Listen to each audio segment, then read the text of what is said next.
സ്വാദിഷ്ടമായ Pooran poly തയ്യാറാക്കാം.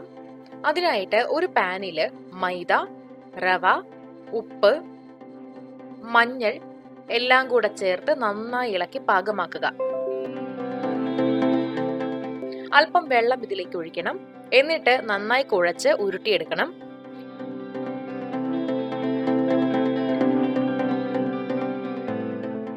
മാവ് തയ്യാറായിട്ടുണ്ട്. ഇതിലേക്ക് അല്പം എണ്ണ കൂടി ഒഴിച്ച് വീണ്ടും കുഴച്ച് നന്നായിട്ട് ഉരുട്ടി വെക്കാം. ഒരു 5-6 മണിക്കൂർ നേരത്തേക്ക് ഇത് മാറ്റി വെക്കണം.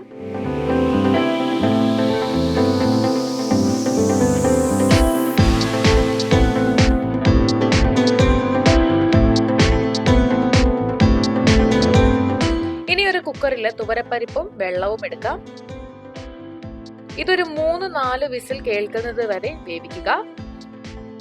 പരിപ്പ് നന്നായി വെന്താൽ തണുക്കാനായിട്ട് വിടാം.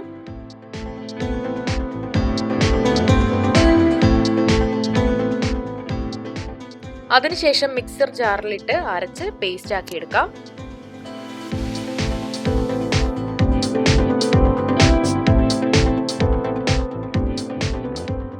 ഇനി അതേ ജാറിലേക്ക് തേങ്ങ ചേർത്ത് അരച്ച് നല്ല പേസ്റ്റ് ആക്കി എടുക്കാം.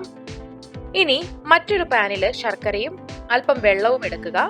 എന്നിട്ട് മിക്സ് ചെയ്യുക. ശർക്കര മെൽറ്റ് ആകുന്നത് വരെ ഇത് തിളപ്പിക്കണം.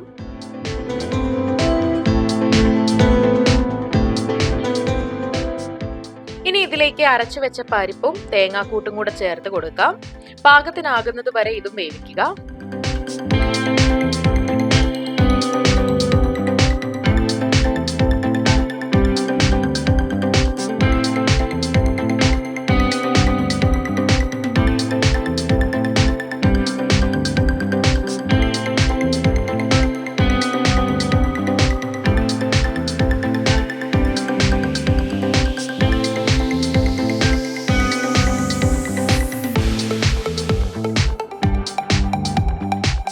അടുത്തതായിട്ട് ഒരു നുള്ള് ഏലക്ക ചേർക്കണം.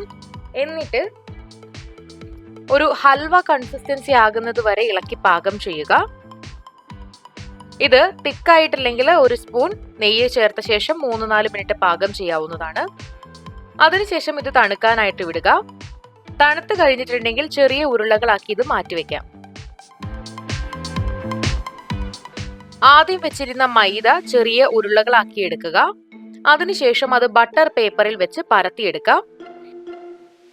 ഇനി ഇതിന് നടുക്കായി നേരത്തെ ഉരുളകളാക്കി വെച്ചത് വെച്ചു കൊടുക്കുക. ഇങ്ങനെ വെച്ചതിന് ശേഷം മാവിന്റെ എല്ലാ അറ്റവും നന്നായിട്ട് യോജിപ്പിക്കുക. ഇനി ഇത് പരത്തിയെടുക്കാം. നന്നായിട്ട് നല്ല കട്ടി കുറഞ്ഞ തിൻ ലെയർ ആകുന്നത് വരെ ഇത് ഉരുട്ടുക.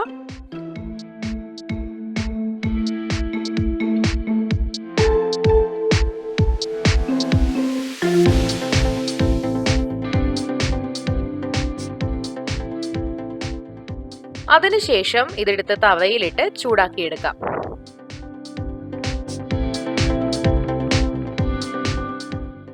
ഇതിന്റെ അറ്റങ്ങളിലായിട്ട് അല്പം എണ്ണ പുരട്ടി കൊടുക്കാവുന്നതാണ്.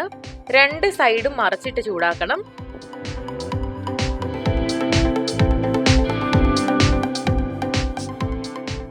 അങ്ങനെ ചൂടാക്കി എടുത്തു കഴിഞ്ഞിട്ടുണ്ടെങ്കിൽ നമ്മുടെ പുരൻ പോളി തയ്യാറാണ്.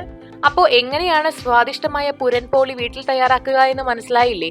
നിങ്ങളും തയ്യാറാക്കി നോക്കുക. എന്നിട്ട് അഭിപ്രായങ്ങളെല്ലാം കമന്റ് ചെയ്യുക. വീഡിയോ എല്ലാവർക്കും ഇഷ്ടമായെന്ന് വിചാരിക്കുന്നു. ഇഷ്ടമായെങ്കിൽ ലൈക്ക് ചെയ്യാനും ഷെയർ ചെയ്യാനും മറക്കണ്ട. ഇതുപോലുള്ള കൂടുതൽ വീഡിയോകൾക്കായി സമയം മലയാളം സബ്സ്ക്രൈബ് ചെയ്യുക.